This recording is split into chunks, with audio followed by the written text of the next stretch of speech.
We're still heavily dependent on foreign oil. What would your energy policy be for the United States? How do we become energy independent and reduce the stranglehold that the Middle East and so many of these other countries have on us?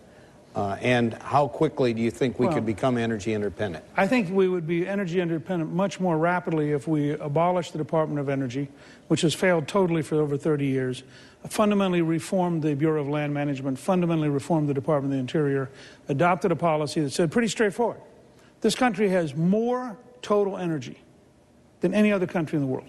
More than Russia, more than Saudi Arabia, more than Canada, more than China.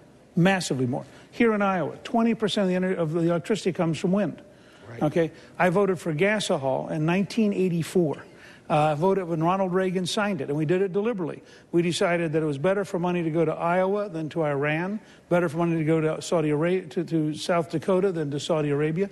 I still believe that. And I'd like to see some kind of encouragement for every vehicle to have flex fuel capabilities and every gas station to be a fuel station, not just a gas station. Now, having said that, I'm for drilling offshore.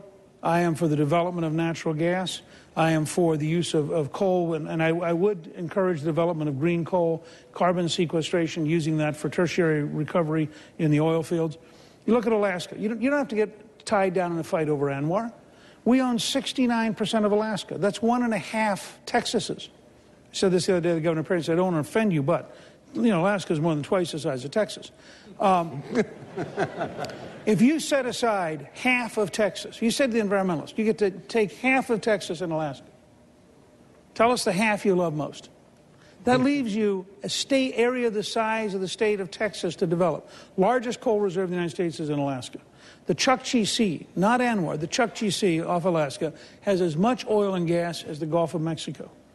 I mean, it has taken a maniacally anti-American energy bureaucracy, a truly stupid litigation system, and a president who routinely attacks American industry to keep us from being energy independent. There is zero reason we couldn't create millions of new jobs, hundreds of billions of dollars of net income for the United States, and do so in a way which, by the way, really builds up manufacturing. Because if you're going to develop oil, gas, et cetera, you have an entire manufacturing base providing the equipment to do it. Mr. Speaker, with those kinds of ideas and with renewable tax credits for renewable energy